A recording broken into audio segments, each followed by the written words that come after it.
싱킹 브릿지 타임즈 2024년 8월 23일 진행하도록 하겠습니다.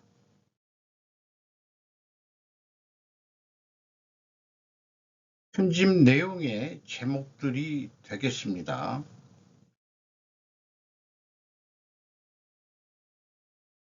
천황의 조상은 어디서 왔을까? 뿌리는 조선반도, 일본과 한국의 신화의 공통점이란 후지 가치히코라는 사람이 역사인이라는 매체에서 기고를 했어요. 싸이어 강림이라고 표현했는데 우리가 표현한다면 어떤 포대기에 쌓여가지고 강림했다 이런 얘기가 되겠죠. 일본 신화와 유사한 한국 신화 이게 어디에 나가 있느냐 그거 좀 뒤에 있습니다만은 어쨌든 일본 신화에서는 니기노 미코토가 어디에서 강림했는가라는 명제는 실로 중요하다. 어디로 강림했냐가 아니고 어디로부터 강림했느냐가 중요하다 이렇게 인식을 하는 거죠. 그것이 한반도와 관련된 민족이었을 가능성이 높기 때문이다.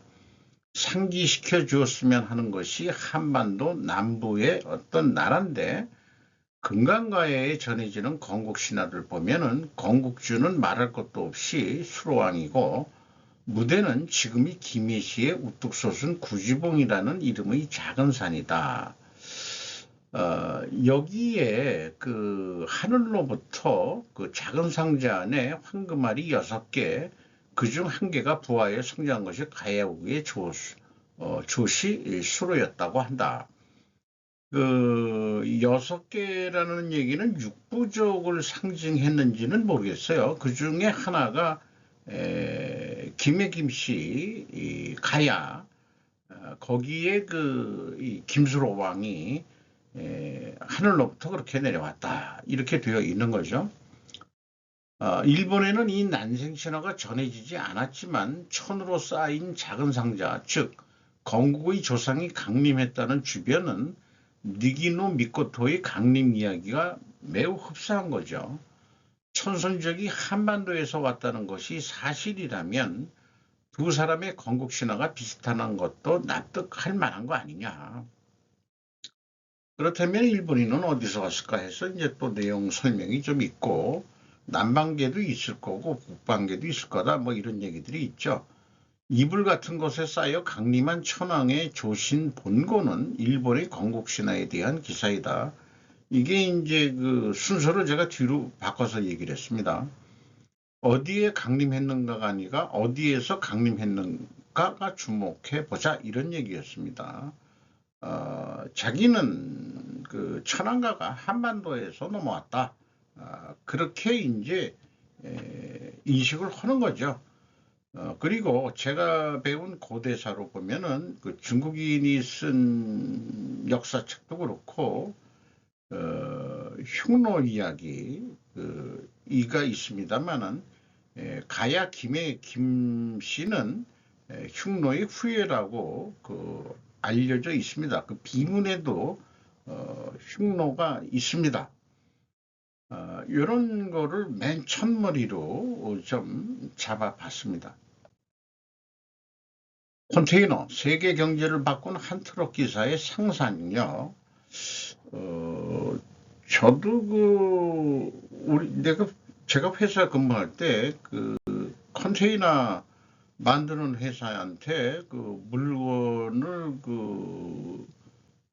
말하자면 공급을 해주는 그런 회사에 좀 있었는데 뭐 옛날부터 있는 줄 알았어요. 그랬더니 이게 이제 트럭 운전사의 아이디어에서부터 시작이 된 거다 이렇게 이제 쭉 설명을 하고 있네요. 그래서 여기에서 보면은 혁신이란 게 꼭 화려하거나 극적이지는 않지 않냐. 이거에 이제 제가 그렇지. 뭐 저는 제약이론 편집증 환자니까 거기에 이제 슬로프 퇴계를 실전 분석하는 전문으로 하고 있으니까 스루프 퇴계, 세계 경제를 바꿀 한 유대인의 골드렛 양자 물리학 박사의 제안이었다. 이 실전 분석한 건 아마 제가 세계 최초일 거예요. 언젠가는 제조 원가를 저는 대체할 것이라고 믿어 의심치 않습니다. 이분이 그 트럭 운전사 출신은 맥클레인이라는 그런 분인 것 같습니다. 그로 소개가 됐습니다. 중국의 핵 기술이 미국보다 낫습니까? 중국이 핵 보유국으로서 미국을 능가했다는 주장을 해결해달라는 요청을 받았다. 문서상으로는 중국이 우위에 있을 수 있지만 그것이 항상 실제 생활이니까 실제 상황과 이어지는 것은 아니다. 이렇게 이제 얘기할 수 있을 겁니다. 요것이 뭐 핵심적인 거예요. 그리고 제조업의 미래에 대해서 얘기했는데 요즘에 이제 그 디커플링, 미중 전쟁으로 디커플링 돼 있으니까 어디서 그리고 왜 이런 제목으로 했는데 중국이 수십 년간 세계 제조업의 중심지였는데 그게 사라지면 어떻게 될까요? 만약 중국이 심각한 붕괴를 겪게 된다면 그리고 그때 누군가는 채워야 할 큰 신발을 갖게 될 것이지만 누가 그것을 할 수 있겠습니까? 중국의 대량 붕괴에 대한 나의 소망이 실현된다면 이게 저하고 생각이 같습니다. 우선 제조업이 어디에서 잘 진행될 수 있을까?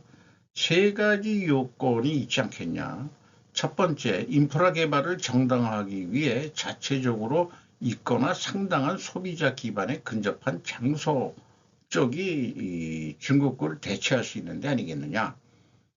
50세 미만의 충분한 수의 사람들이 있는 것, 소비뿐만 아니라 실제로 필요한 작업을 수행할 수 있는 것이어야 되지 않느냐. 한마디로 너무 고령화된 사회에서는 곤란하지 않겠냐 이런 얘기 같고요. 처음부터 시작하지 않는 것을 선호할 수도 있는데 그러나 도로와 철도 시스템이 없는 한마디로 인프라가 없는 장소에서는 무리가 있을 것이다. 그 1번과 좀 연계된 것 같지만은 처음부터 시작하지 않은 곳 거기에 인프라가 있을 리가 되어 있을 리는 없는데 자관 이렇게 지금 제가 그 발췌를 해봤습니다. 세 지역 아래에서 오름차순으로 본다면은 3위가 아르헨티나 그리고 두 번째가 그 미국 포함 멕시코 북부 그리고 어떤 대담 내용을 보니까 미국의 나프타 협약이라는 게 캐나다도 있지만은 실질적으로 그거 구체적으로 본다면은 미국의 텍사스주하고 멕시코 북부 지역의 무역 협정이나 마찬가지다. 이런 얘기예요. 아주 좁혀서 보자면은. 그러니까 미국이 이 멕시코는 젊은 세대가 좀 많기 때문에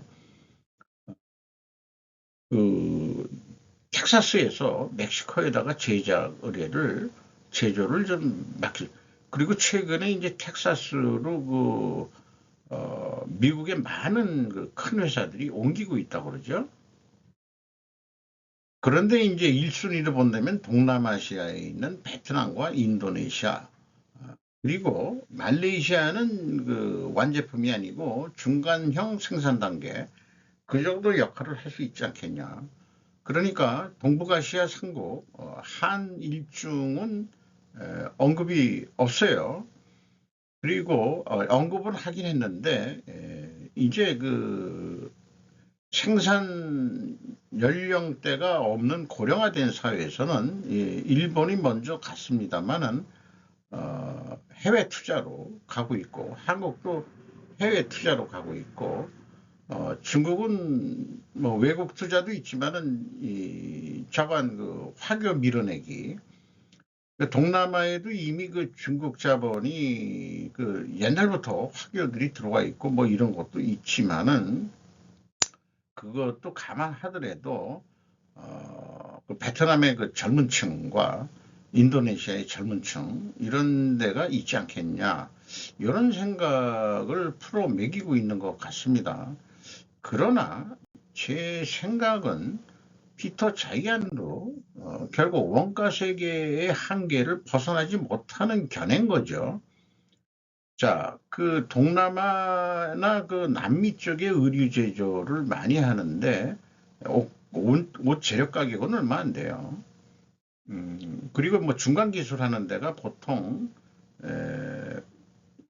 재료비 대 가공비 하면은 요거 뭐 경비까지 포함해서입니다.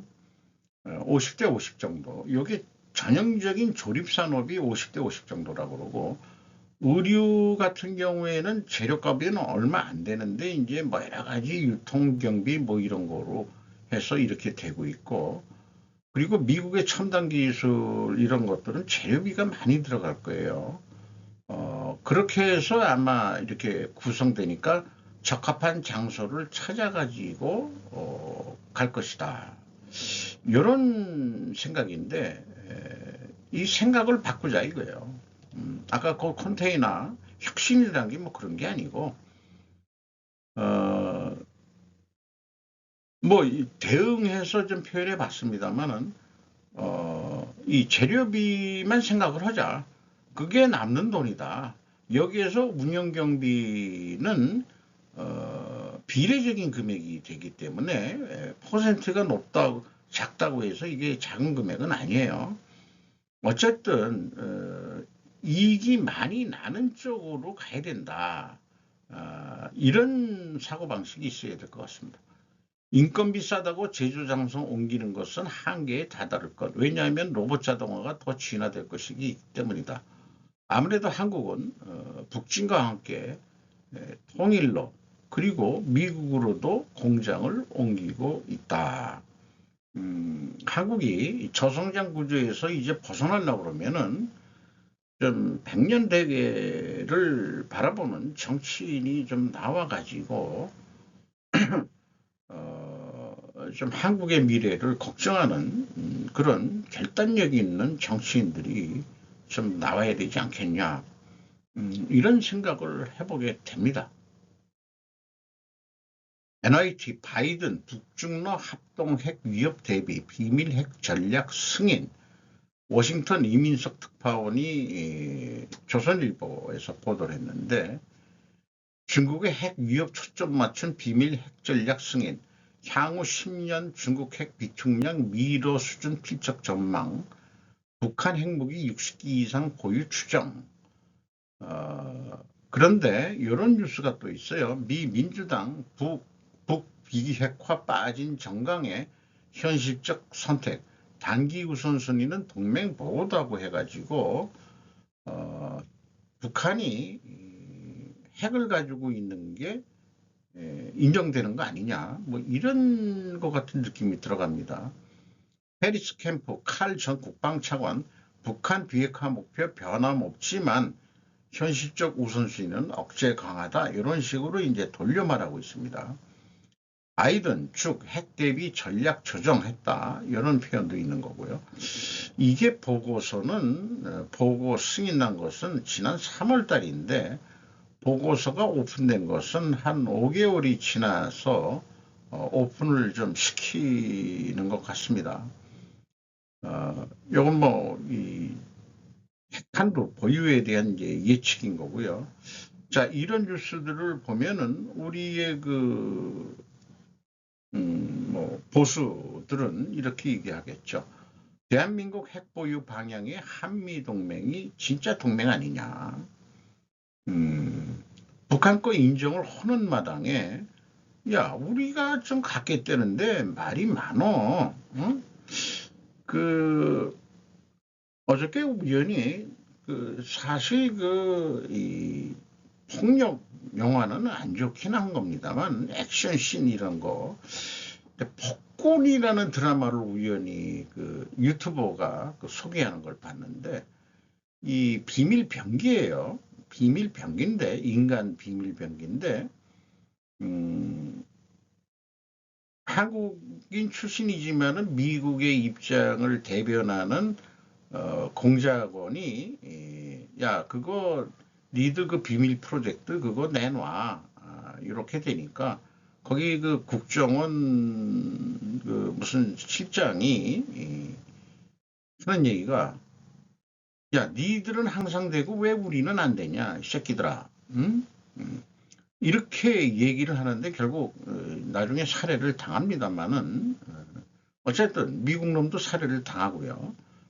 그런 영화입니다만은 그 핵이라는 게 결국 어떤 폭군하고 비유를 해볼 수 있을 것 같습니다. 중국, 미국 핵 전략 보고서에 대해 심각하게 우려한다. 여기 이제 뉴스가 나오니까 로이터 통신에서 외교부는 심각하게 우려합니다. 이런 얘기예요. 중국 외교부 대변인은 미국은 중국의 핵 위협에 대한 서술을 좌지우지하며 전략적 위를 모색하고 있다. 이런 표현을 하고 있는데 뭔 말인지 잘 모르겠습니다만은 알 것 같기도 하고, 에, 여기 있죠. 3월 빠르게 성장하는 중국의 무기고 초점을 맞춘 고도로 기밀화된 핵 전략 계획을 승인했지만 중국, 러시아, 북한의 가능한 협력 핵도전에 미국이 대비할 수 있도록 했다. 자, 그 기밀화된 핵 전략 계획인데 이게 보고서가 오픈이 됐다 하더라도 핵심적인 핵 전략 계획은 비밀로 하고 있는지도 모르지만 우리가 그런 거 했다는 거를 터트리는 거죠. 깨물지 마 하고. 우리나라 뉴스에는 또 연관돼서 백악관 새 핵 운영 지침 관련 한반도 전술핵 재배치 없다. 자, 한국이 폭군을 갖지는 말아라. 그 대신 동맹으로 열심히 해줄게. 우리도 한국에 투자한 거 많잖아. 당신들 망하게는 안 둬. 우리 이해강 한반도 한국에 투자한 돈이 우리가 얼만데 우리가 당신네들을 버리겠어? 이런 얘기 같아요. 한마디로 그런 거 아니겠느냐.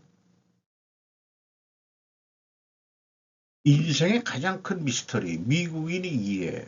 자, 제가 요즘 피터 자이언의 자료를 좀 했는데 영어다 보니까 한글 자막 한다 그래도 한계가 있고 했는데 어, 댓글이 오히려 참 재미있는 내용이 있습니다.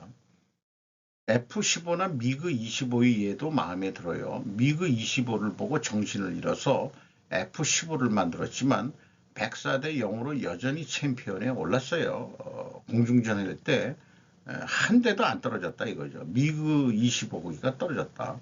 그래서 미그 25가 일본으로 망명해서야 비로소 우리가 약간의 과잉 반응을 보였다는 것을 깨달았어요. 더 너무 좋게 만들었다 그런 뜻인 것 같네요. 그리고 어떤 댓글은 이런 게 있습니다. 피터가 빠뜨린 한 가지는 아메리카 원주민과의 갈등으로 특히 플라이오버주, 플라이오버 스테이트라고 부르는데 미국인을 형성하는데 매우 큰 영향을 미쳤다. 이게 서쪽으로 가면서 그 플라이오버 했다 하는 그거를 지나가야 되니까 코만치, 샤우니, 그 다음에 시옥스, 인디언 전쟁과 변두리 국경지대에 있는 정착민들은 겁에 질려 무장하고 위기에 처해 있었다. 정착민들이 두피를 온전하게 유지하고 이 머리 껍질이죠. 인디언들은 살해하고서 머리 껍질을 벗겨가서 자기 전과를 얘기하니까 그런 거를 와서 인디언이 매우 야만스럽게 영화를 미국인들은 만들지만은 사실 아메리카 인디언은 우리 그 몽골리안 계통이죠. 자, 그게 미국의 원주민이 몽골리안들이었는데 이게 이제 서양인들한테 이제 그 뺏기는 과정으로 미국이 탄생한 거죠. 근데 여기 중요한 건 그래요. 정착민들도 유럽의 그 여러 난맥상을 통해서 미국으로 와가지고 살기 위해 단지 먹기 위해 살아남기 위해 싸우고 투박하고 강인한 사람들이었다. 뭐 자기네들만 그런가? 어느 나라 민족도 생존하기 위해서 다들 노력하는 거 아니냐. 니들은 그 총칼 가져와 가지고 인디안들을 거의 학살하는 수준으로 미국을 만들어낸 거지. 요거를 돌려 부드럽게 얘기하고 있는 것 같아요. 무엇보다도 그것은 미국 중부 지역의 미국인 정신을 설명하는 것, 이런 얘기인 것 같습니다. 미국의 정신을 얘기하는 그런 드라마가 또 있더라고요. 미국에 케빈 코스너가 나온 그 옐로스톤이라는 미국 드라마가 있는데 그런 것도 좀 있고요. 서쪽은 현재 뭐 다달았는데 민주당 판이고, 옛날에 공화당 북부 남북 전쟁할 때 공화당은 북군 산업 세력을 다 지칭하는 것 같은데, 최근에는 남부 쪽 중남 남부하고 그 중부, 텍사스 뭐 이런 쪽이 오히려 공화당 세가 세진 것 같습니다. 그리고 거기다가 다시 제조업을 형성하겠다, 이런 것 같습니다. 여기에 뭐 자기네들이 미국인들은 한계를 보지 못합니다. 뭐 이렇게 얘기하고 있는데, 어쨌든 어깨를 으쓱하세요. 이런 식으로 댓글입니다. 이거는 피터 자이언이 그렇게 했다는 얘기가 아니고, 미국인들 독자 중에서도 보수가 있겠죠. 극보수도 있을 수 있겠고, 저는 그게 미스터리라고 그러는데, 한국도 한번 연구해 보지 그래. 자기네들도 자기네들을 이해하려고 노력을 하는 것 같습니다. 윤리자본주의 시대라고 제가 제목을 정했는데, 원래 제목은 일본은 포스트 자본주의로 다시 세계 선진국이 된다. 천재 철학자 마르쿠스 가브리엘시가 말하는 일본의 잠재력. 그래서 내용을, 이게 구라사와 미사라는 기자가 소개를 한 내용인데요. 왜 이렇게 일본을 띄우나 했더니 나중에 보니까 일본의 무슨 고문을 맡고 있대요. 이 가브리엘이라는 이 철학자가. 그러니까 그렇게 좋게 얘기하는 것 같습니다. 뭐 현재 이 세계적인 문제가 자본주의 탓이라고 얘기하는 견해가 적진 않은데, 일본이 개혁을 실시할 수 있는 독특한 입장에 있다. 가이젠 예를 들었는데, 이게 어느 쪽 얘기야. 한 3, 40년, 잃어버린 30년 하기 전에 가이젠 했는데, 그럼 글쎄 가이젠의 정신이 지금도 있는지 모르겠습니다만은, 그것 때문에 잃어버린 30년 되는 건 아니죠. 그런 걸 소개를 한 게 있고, 또 도덕적인 소비를 촉진하는 상품화가 있으면 좋다. 이런 제목들을 보니까, 그리고 여기에는 소비자도 생산자도 기업가도 경영자도 노동자 계급도 누구나가 좋은 일을 해 이익을 얻는다고 하는 심플한 것이다. 이 철학자가 아주 저는 유아기적 순진함이 있는 거다. 공산주의는 어떻게 생각하면은 생각은 유아적인데 행동은 폭력적으로 나오는 게 문제죠. 기업엔 철학 책임자가 필요해. 이런 제목들을 보니까, 이 프랑스, 이게 어디냐, 독일이었는지 그거를 제가 인용을 못했네요.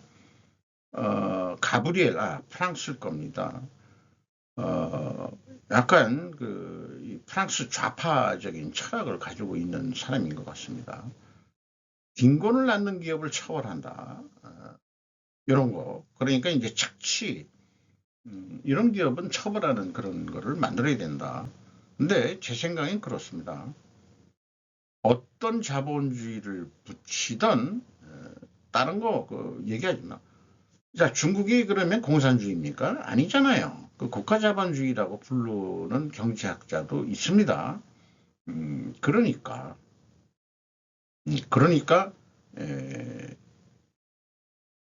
뭐 자본주의라고 그렇게 욕할 것도 없지 않느냐, 이런 생각이 들어갑니다.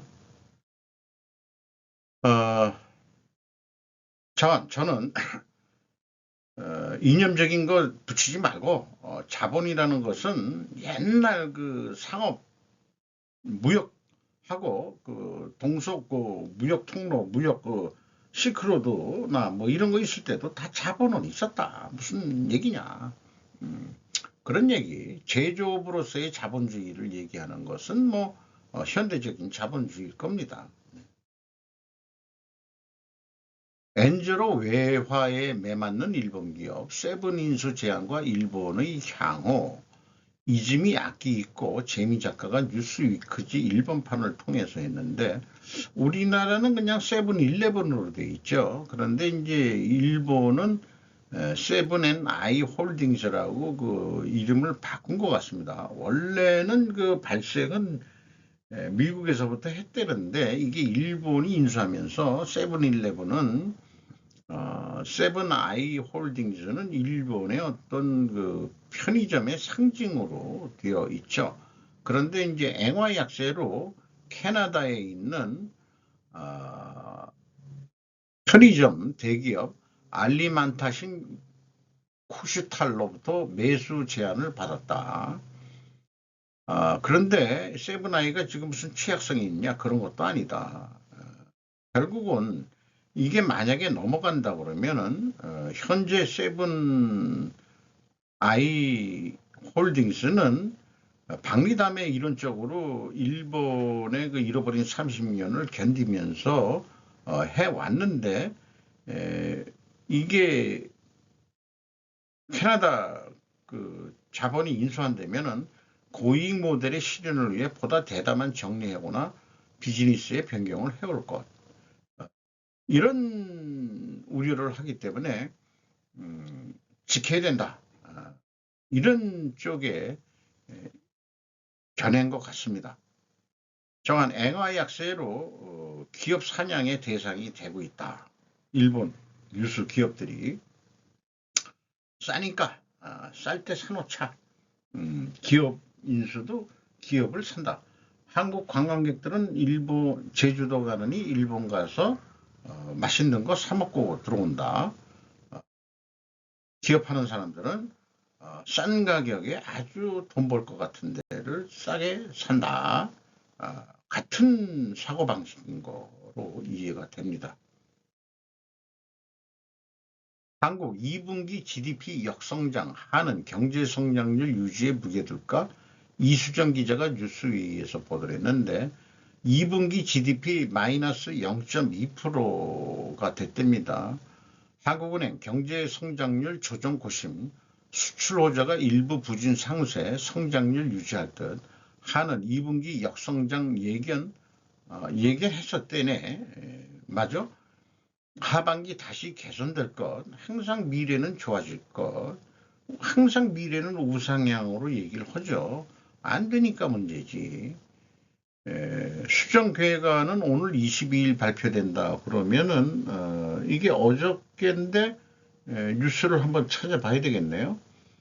그리고 그 미국 2분기 성장률은 1.5%로 추정하고 있고 중국은 2분기에 4.7% 상승한 것으로 되어 있는데 중국 거는 전혀 믿고 싶지가 않습니다. 통계를. 그리고 일본은 7월 무역 적자 6,218억엔 이런 뉴스가 또 있어요.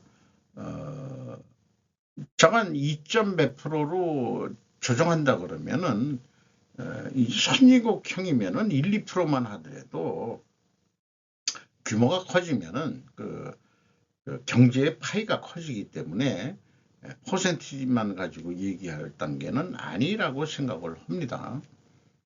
어쨌든 뭐 그거는 위안 삼아서 하는 얘기고 감사합니다는 감사합니다.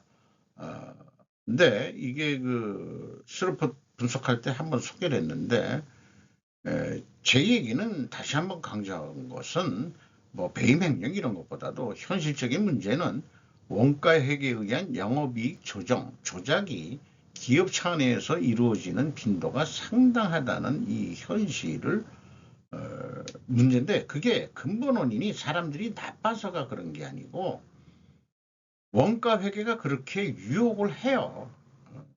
가공비를 배부하기 때문에 제품의 가치를 재고의 증가는 이익의 증가가 되니까 어떤 경우에는 이익을 적게 나오게도 만들 수 있어요.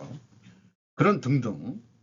그래서 자본주의고 나발이고 어떤 이름을 갖다 붙이든지 간에 스루프 회계로 투명성부터 확보해라. 제조업, 우리나라는 제조업으로 끝까지 가야 되는 나라입니다. 방위 때문에도 그렇고 미래 전쟁이 만약에 있다 하더라도 그게 몇백 년 앞을 내다보더라도 한국은 제조업을 어떻게 해서든지 유지하고 첨단 제조업으로 가야 될 거라고 믿습니다. 때문에 그걸 유지하기 위해서는 이 사고방식 그리고 투명 회계를 위해서 스루프 회계로 가야 된다는 것을 저는 사명과 같이 끊임없이 똑같은 콘텐츠를 반복적으로 세뇌 공작을 제가 해야 될 것 같아요. 나 웃고 있니? 배터리 포비아에도 표정 관리하는 소재 장비사. 화재 위험 덜한 전고체 배터리 공공만 주가 고공 행진. 시제품 생산 설비 라인 구축 한창. 2030년에는 53조 시장. 캐즘 장기화에도 사고막을 차세대 기술 개발은 관심.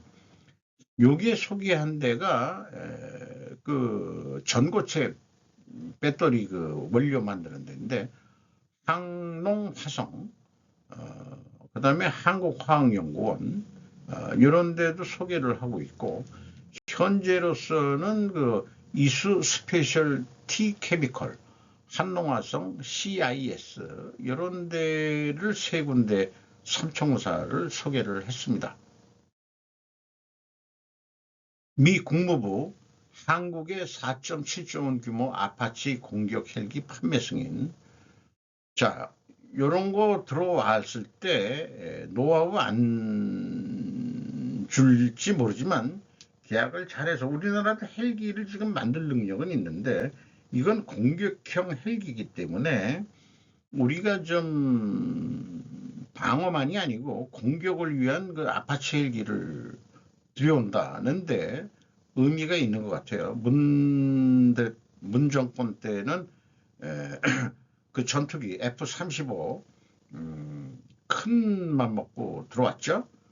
그렇게 사줘야 또 미국 애들이 좋아라 하고 또 이번에는 윤 정부에서는 그래도 뭘 사줘야 되는데 미국에 가서 돈도 벌고 그러니까 야 한국만 무역 적자에 조금 한국하고 무역 적자가 너무 세. 트럼프가 만약에 또 재집권 한다면은 또 이게 또 무역 압박 오고 그러면은 미리미리 야, 좀 사자. 전략적으로 잘하는 것 같아요. 쏟아지는 철도 수주 8년치 일감 쌓은 현대로템 상반기만 수주잔고 13조 원 역대 최고 수준. 근데 제가 수주잔고 13조 원이 많은 건지 하도 뭐 현대 HD 현대중공업이라든지 하나오션이라든지 이런 조선업을 보다 보니까 13조 원 수주잔고 있는 거는 잽이 안 되는 것 같아요. 어쨌든 여기 쭉 실적들을 소개를 하고 있습니다. 이 우즈베키스탄에 이번에 그 고속 차량 공급 유지보수 사업까지 첫 고속철 수출을 기록했다. 우즈베키스탄 참 프랑스 떼제베 들어와 가지고 언제 안 가르쳐줘도 저건 척 보면 앱니다 해가지고 연구해서 잘 만들어내죠. 어떻게 구워 삶든지 간에. 아마 잠수함 기술이 그 독일도 꽤 높았는데 우리나라 그 잠수함 기술은 제가 알기로는 그 옛날 그 대우조선해양 현재 하나오션 그 독일 기술자들이 우리나라에 왔다가 한국 여자한테 빠져가지고 안 돌아가고 그 결혼했을 남자 같은데 아니면은 어떤지 모르지만은 어쨌든 그런 독일 잠수함 기술자도 독일로 안 들어가고 그렇게 사는 부부를 한번 봤었습니다. 기술 많이 알려줬겠죠. 네, 고마운 얘기일 수 있겠고요. 뭐 저와 같은 고령에 해당하는 건데 일본 얘기입니다. 일본은 노골적으로 고령자 차별을 하고 있다. 어디가 실버 민주주의냐?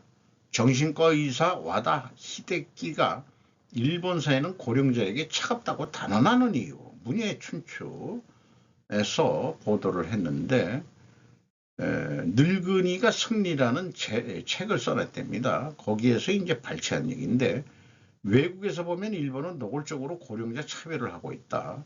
연금 수급 개시 연령은 점점 늦어지고 있고 프랑스에서 늦추겠다니까는 폭동이 일어났죠. 우리 60세 이상은 일 안 할래. 64세로 늘리려니까 아니야. 거꾸로 62세에 지금 주고 있는데 60세부터 줘.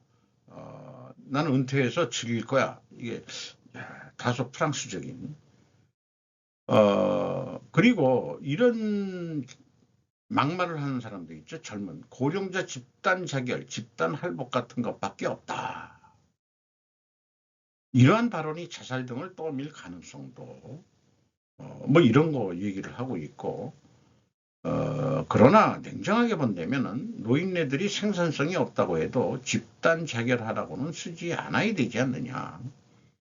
그리고 일본은 고령자 친화적인 도시가 되어 있지 않다. 뭐 이런 게 있는데 제가 봐서는 글쎄요. 그래도 우리보다는 낫지 않느냐. 근데 이제 일본 입장에서 의사가 정신과 의사가 볼 때는 거의가 아니다. 이렇게 되는데 이런 표현이 있어요. 그 도쿄역에 보면은 내려가는 계단이 무섭고 내려가는 계단을 내려가는 근육적이 먼저 약화되기 때문인데 올라가는 것은 더 힘들다. 그 이상으로 내려가는 것은 더 무섭다. 이런 표현을 했어요. JR을 보고도 민영화했을 텐데 도쿄역 같은 것은 정말 끔찍하다. 가게는 쓸데없이 증가했지만 에스컬레이터나 엘리베이터는 전혀 부족한 인상을 받는다. 우리나라 그 지하철 에스컬레이터 강남부터 생겼죠. 강남 스타일부터 했는데 이게 무슨 개똥이라는 얘기 제가 가끔 씁니다. 개똥 같은 얘기냐.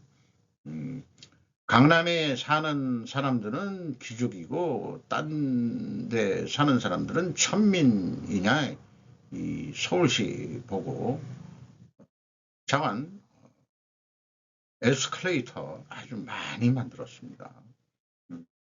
고령화 되는 데는 그게 좀 많이 중요하겠죠. 그렇게 생각합니다만은 또 이번에 제가 한번 크게 알았습니다만은 대학병원, 종합병원이 가까이 있는 데서 사는 게 좋을 것 같아요.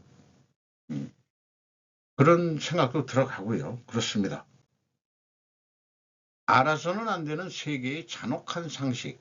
일본 미디어는 보도하지 않는 정의로운 미국 국가 해체하고 싶은 대로의 실태. 가와구치 만에미 후쿠이 요시타카 대담 내용을 발췌한 내용인데 한마디로 미국이 세계 패권 국가로서 여러 나라를 죽이고 살리고 지들 꼴리는 대로 다 해먹은 거 아니냐 하면서 비판하는 내용입니다. 그런데 이런 것들은 미국에서도 주류파가 아닌 좌익과 전통적인 보수가 거론하면서 자국 정부를 현재 비판하고 있다. 그리고 이스라엘의 아니오라고 한 최후의 대통령이 아이젠하워 대통령이었는데 지금 그런 대통령이 없다. 이 팔레스타인 하마스 이 전쟁 때문에 이런 것도 이제 비교를 좀 하고 있습니다. 그런데 그 뉴스를 보면서 생각되는 것은 너희들도 대동아 공영권 얘기할 때 입장은 마찬가지 아니었냐? 너희들도 그랬어. 니들이 힘이 있을 때는 니들도 하고 싶은 대로의 실태였어. 그런 거 아니냐. 이런 얘기를 해주고 싶어요. 공영방송에 동해바다 노래 나와도 일본에선 아무 말 없었다. 요거 좀 감성적인 이런 제목. 김동현 기자가 조선일보에서 있는데, 이게 그 교토에 있는 국제교, 한국 그 국제교 제일동포들이 만든 한번 소개를 했죠. 이번에 결승을 하는데 이 고교 그 야구 역사상 옛날의 수도와 현재 수도가 신구 수도의 대결이다. 이렇게 해서 일본 내에서도 얘기를 하고 있습니다. 이게 그 교가를 한국말로 나온다는데 동해바다 건너서 야마토지만은 야마토라고 표준은 야마토가 맞을 겁니다. 땅은 거룩한 우리 조상 옛적 꿈자리. 그러니까 맨 앞에 그 얘기했을 때도 그 일본 남방계에서 올라온 사람도 있겠지만은 그 한반도 경유해서 넘어간 거 그 이치적으로 딱 맞지. 뭘 그래. 그러니까 일본의 그 최초의 그 정권 대화 대화라고 쓰고 야마토라고 있습니다. 이게 이제 일본식 훈독인 독특한 거죠. 고유명사에 이런 거를 쓰는 거죠. 일반적으로 한자식을 읽으면 다이와라고 읽어야 되는데 아니다 이거예요. 야마토라고 읽는 야마토 정권. 그리고 일본에는 야마토 성씨가 있습니다. 더 깊은 얘기는 있습니다만은 생략하고요. 일론 머스크 X와 스페이스 X를 텍사스로 이전. 자, 아까 연결해서 생각해 보면은 그 나프타라는 게 텍사스와 멕시코 북부하고의 무역이 핵심이다. 이렇게 얘기를 소개를 했는데 역시나 그런 것 같아요. 잠깐 일론 머스크도 지금 샌프란시스코인가 어디 쪽에 그 서부 쪽에 있었는데 일론 머스크 아무리 봐더라도 그 좀 보수적인 성향이 있는 사람이죠. 그러니까 아유 거기 그 캘리포니아 이런데 실리콘밸리고 나발이고 아이 얘네들 싫어. 거기 범죄율도 요즘 많고 아주 싫어. 그러니까 가자. 어디 텍사스로 가자. 텍사스 어디냐? 오스틴. 여기에만 현재 5,500개의 스타트업과 기술회사가 있다고 그러고 그렇게 되어 있는데요. 자관 고객, 직원, 주주 및 금융시장과 같은 소유주 및 이해관계자의 요구와 기대에 대응해야 한다는 그런 것으로 해서 이게 옮기게 되는 거 아니냐. 이게 오스틴 지역의 그 저녁 때 그 사진인 것 같습니다.